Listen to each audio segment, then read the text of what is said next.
Hello बच्चों। सब कैसे हो? मैं उम्मीद करता हूँ कि तुम सब बढ़िया होगे। देखो, जो लास्ट वीडियो में हमने टॉपिक डिस्कस किया है वो है वर्क एंड इट्स टाइप। और आज की वीडियो में जो हम टॉपिक डिस्कस करने वाले हैं वो है एनर्जी एंड इट्स टाइप या टाइप्स ऑफ एनर्जी। अच्छा देखो, ये टॉपिक पढ़ाने से पहले मैं तुम्हें छोटा सा एक एक्सपेरिमेंट कराना चाहूंगा। मतलब कुछ बताना चाहूंगा, उससे फिर हमारे एनर्जी को लेके जो अंडरस्टैंडिंग है वो ज्यादा बेटर हो जाएगी। देखो, हमारे पास इस तरीके से हीप ऑफ सैंड है। हीप ऑफ सैंड समझते हो तुम क्या होगा? इस तरीके से बहुत सारा रेत पड़ा हुआ है किसी जगह पे। ये मान लो थोड़ा नीचे बना लेते हैं, इस तरीके से। इस तरीके से बहुत सारा क्या पड़ा हुआ है हमारे पास? सैंड है। अब यहाँ पे हमें क्या करना है? सबसे पहली बार ये उसका सरफेस है।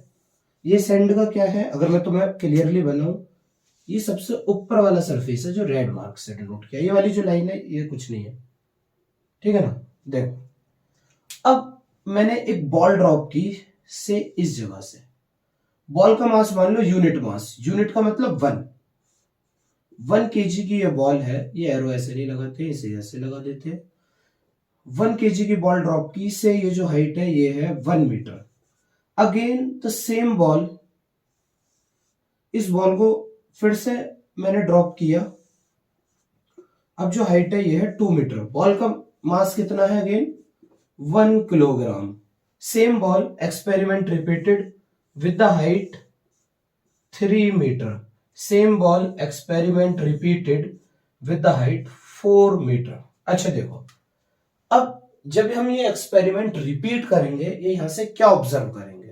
तो मेरा सबसे पहला जो क्वेश्चन है ना यहाँ पे वो ये है कि जब हम बॉल जो है उसका मास कितना है? सेम है 1 केजी 1 केजी सारे केसेस में। तब ये 1 केजी की बॉल को हम नीचे ड्रॉप कर रहे होंगे तो ये क्या करेगी? इसे थोड़ा पेनिट्रेट करके अंदर की तरफ चली जाएगी, थोड़ा अंदर। अब कितना जाएगी वो अलग बात है। अब जो 2 मीटर से ड्रॉप की गई होगी वो भी थोड़ा अंदर चली जाएगी। जो 3 मीटर से ड्रॉप की गई होगी वो भी थोड़ा और अंदर चली जाएगी। और जो 4 मीटर से गई होगी वो ज्यादा अंदर चली जाएगी। तो बॉल को ड्रॉप करने की हाइट क्या कर रहे हैं हम? बढ़ा रहे हैं लगातार। इस जगह से नोटिस करो, पहले 1 metre, then 2 metre, then 3 metre, then 4 metre. तो करस्पॉन्डिंगली जो उनके पेनिट्रेशन की डेप्थ है वो क्या हो जा रही है? बढ़ जा रही है। समझ आ रहे हैं? देखो, जब हम इसकी हाइट बढ़ा रहे हैं तो ज्यादा हाइट का मतलब इस जगह है ज्यादा एनर्जी। और जब ज्यादा एनर्जी है तो वो क्या कर पा रहे हैं? ज्यादा पेनिट्रेट कर पा रहे हैं सैंड को। ये सैंड के अंदर ज्यादा डेप्थ तक अंदर जा पा रहे हैं। कब? जब ज्यादा एनर्जी है। तो एनर्जी ज्यादा कब होगी? एनर्जी ज्यादा जब होगी जब उस पर काम करने की कैपेसिटी ज्यादा होगी। मतलब ये वाला डिस्प्लेसमेंट, देन ये डिस्प्लेसमेंट, ये डिस्प्लेसमेंट और ये डिस्प्लेसमेंट। यहाँ पे ये S1 ले लो, इसको S2 ले लो, इसे S3 ले लो, इसे S4। कौन सा डिस्प्लेसमेंट ज्यादा है? ये वाला डिस्प्लेसमेंट ज्यादा है। और फोर्स इंटू डिस्प्लेसमेंट क्या होता है? कल ही सीखा हमने, फोर्स इंटू डिस्प्लेसमेंट तो होता है वर्क डन। तो यह वर्क डन किया है ना, किसने किया है वर्क डन? इस बॉल ने किया है जो अलग अलग हाइट से ड्रॉप की गई है। वर्क डन कौन कर रहा है? वर्क डन कर रही है ये बॉल जो ऊपर से ड्रॉप की गई है। और सारी बॉल अलग अलग अमाउंट ऑफ वर्क डन कर रही है। तो इनकी किस चीज में डिफरेंस है जो ये वर्क डन अलग कर रही है? तो आंसर इज एनर्जी। इन सबकी एनर्जी अलग है। क्या चीज होती है एनर्जी? इस एक्सपेरिमेंट से हम सिर्फ इतना तो समझे हैं कि जब मैं बॉल को ऊपर ऊपर ऊपर लेकर जा रहा हूं तो उसके वर्क करने की जो एबिलिटी है, वर्क करने की जो एबिलिटी है वो बढ़ती जा रही है। और किसी भी बॉडी के वर्क करने की एबिलिटी को हम एनर्जी कहते हैं। दैट मींस इसकी जो एनर्जी है वो बढ़ती जा रही है। कोई बॉडी कितना वर्क कर सकती है यही उसकी एनर्जी है। देखो, एनर्जी की अगर हम डेफिनेशन लिखें, ये देखो समझ आया होगा, ये रेफरेंस के लिए पढ़ा है मैंने तुम्हें। अब देखो आ गया, नोट डाउन करेंगे हम। एनर्जी क्या लिख दी जाए? एनर्जी की डेफिनेशन तुम खुद बताओ, सोचो क्या था एनर्जी? एनर्जी था कि कितना ज्यादा कोई बॉडी वर्क कर सकती है। किसी बॉडी की वो कैपेबिलिटी कि कितना ज्यादा वो किसी बॉडी को डिस्प्लेस कर सकती है। डिस्प्लेस कर रही है तो वर्क कर रही है, तो ये सिंपल ये लिख दो, capacity of any body to doing work. Simple, किसी भी बॉडी की वो कैपेसिटी जो वर्क कर सकती हो उसे ही क्या कहते हैं, एनर्जी। यानी कि एनर्जी और वर्क डन, इनके बारे में कुछ मैं तुम्हें एक इंपॉर्टेंट चीज बताता हूं, एक लाइन लिख लो, यहां पे काम आएगी। Energy and work done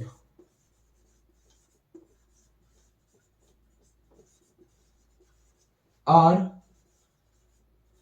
to faces of same coin. जो एनर्जी और वर्क डन है वो क्या है, दो फेस है सेम कॉइन के। ये इसका मतलब तुम ये समझो, वर्क डन और एनर्जी दो अलग अलग चीजें बिल्कुल भी नहीं है। वर्क डन और एनर्जी दो सेम ही चीजें हैं, बस उन्हें देखने का पर्सपेक्टिव अलग अलग हो सकता है। लाइक ये मतलब दो भाई हैं, राम और श्याम, बिल्कुल वैसे। ठीक है ना। अब देखो, एनर्जी की यूनिट क्या होती है,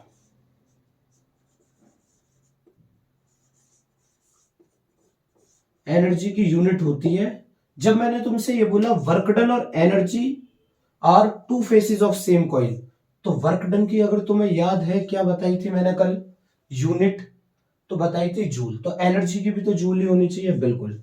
एनर्जी की भी यूनिट क्या होती है, जूल ही होती है। और एनर्जी कैसी क्वांटिटी होती है, तो answer is scalar quantity. Scalar quantity. अब स्केलर क्वांटिटी जिन लोगों को पता है उनको पता है कि स्केलर क्वांटिटी क्या होती है, कि जिसके पास डायरेक्शन ना हो, मतलब दिशा पता नहीं, जिनकी दिशा ना पता हो, वो होती है स्केलर क्वांटिटीज। तो एनर्जी की कोई पर्टिकुलर डायरेक्शन नहीं होती है। तो एनर्जी होपफुली समझ आया होगा। अब देखो, एनर्जी के बारे में और कुछ इंपॉर्टेंट पॉइंट्स हैं, उनके बारे में हम बात करेंगे।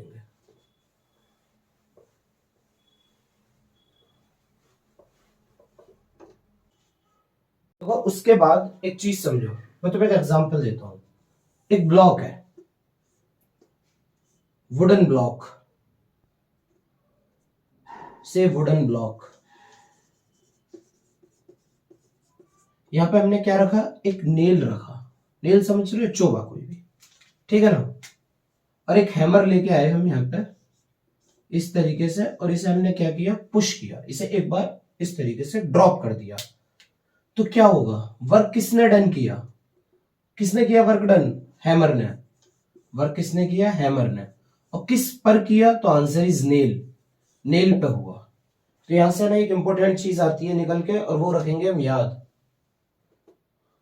और वो इंपॉर्टेंट चीज क्या है, जिस ऑब्जेक्ट ने वर्क किया है, सुन लो अगेन, जिस ऑब्जेक्ट ने वर्क किया है उसकी एनर्जी हो जाती है कम, और जिस ऑब्जेक्ट पर वर्क हुआ है उसकी एनर्जी क्या हो जाती है, ज्यादा। अब तुम सोचो, जब हैमर ने वर्क किया होगा, हैमर तो नीचे जाकर गिर गया होगा। ऐसे ही अगर हैमर जस्ट, ये सोचो अगर दूसरे तरीके से एक नेल रखा हुआ है, पकड़ा हुआ है मान लो हमने, और हैमर को इस पर ड्रॉप कर दिया जोर से, तो नेल तो गिर गया किसके अंदर, वुडन ब्लॉक के अंदर। और ये जो हमारे पास हैमर है, ये तो वहीं आकर जमीन पे गिर जाएगा। तो अब वर्क डन किसने किया, हैमर ने किया। वर्क डन किस पे किया, इन वुडन ब्लॉक्स पे किया गया, सॉरी आयरन नेल पे किया गया, माय मिस्टेक, वुडन ब्लॉक पे नहीं, आयरन नेल पे। तो हैमर की एनर्जी कम हुई, नेल की एनर्जी इंक्रीज हो गई। Energy loses by that object which perform the work।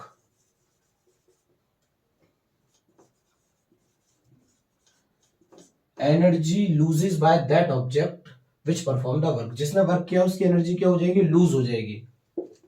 Energy gain by object on which work is done. यहां तक आई बात समझ में, चलो देखो, इसके बाद ये नोट डाउन कर लो। उसके बाद देखो क्या देखना, उसके बाद है ये। अच्छा, मैंने तुम्हें यूनिट क्या बताई एनर्जी की, बताओ क्या बताई यूनिट? तो यूनिट बताई मैंने, बता दो भाई क्या बताई है, मैं खुद भूल गया हूं। यूनिट बताई थी जूल, ठीक है ना?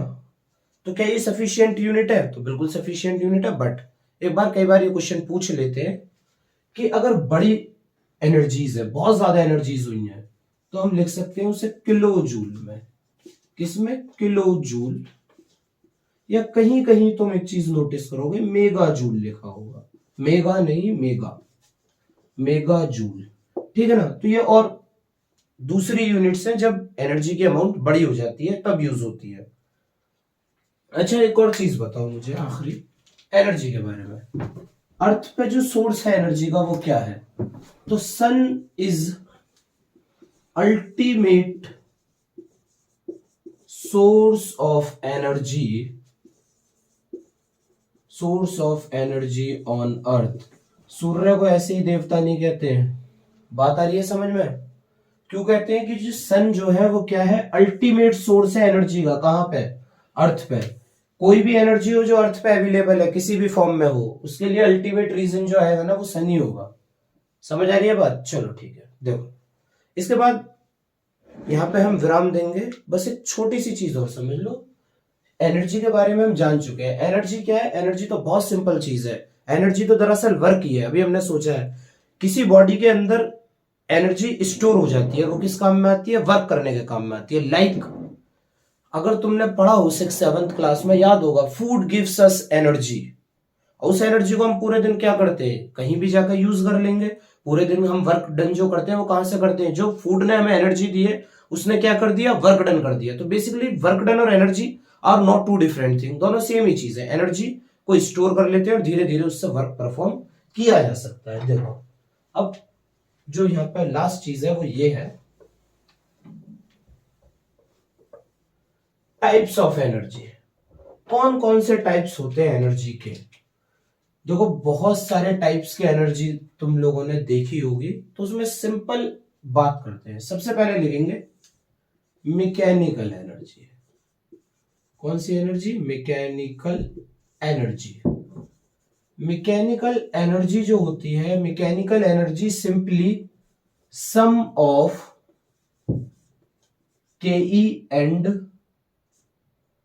सम of kinetic energy and potential energy. Kinetic energy K, potential energy P.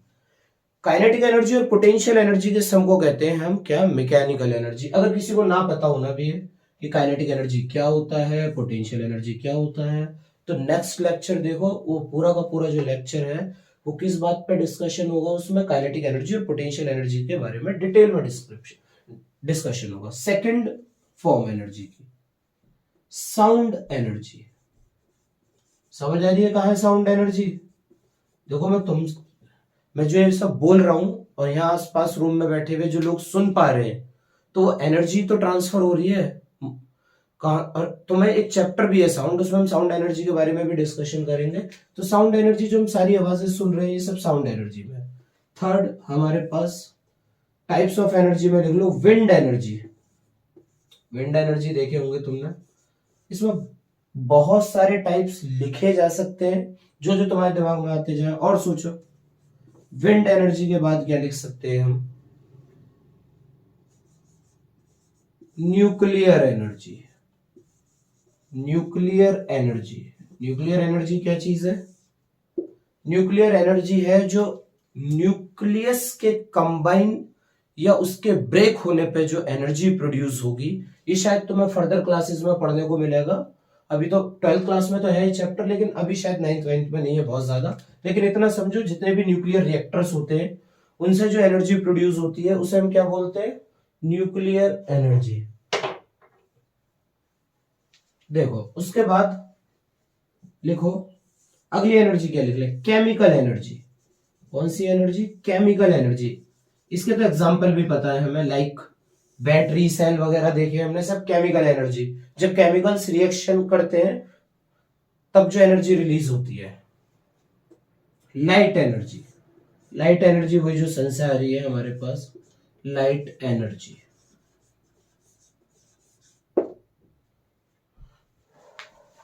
और कोई टाइप ऑफ एनर्जी सोचो अगर तुम्हें ध्यान हो रहा हो, इसके अलावा और कोई एनर्जी? फिर हम लिखेंगे लास्ट हीट एनर्जी। इसके अलावा बहुत सारे टाइप की एनर्जी है, बट ये हमारे लिए काफी है। तो होपफुली ये सब चीजें समझ आई होंगी तुम्हें। और आज के लिए सिर्फ इतना ही, और बाकी की जो चीजें हैं हम अपने नेक्स्ट क्लास में पढ़ेंगे और वो और भी ज्यादा इंटरेस्टिंग होंगे। थैंक यू, तब तक के लिए बाय बाय।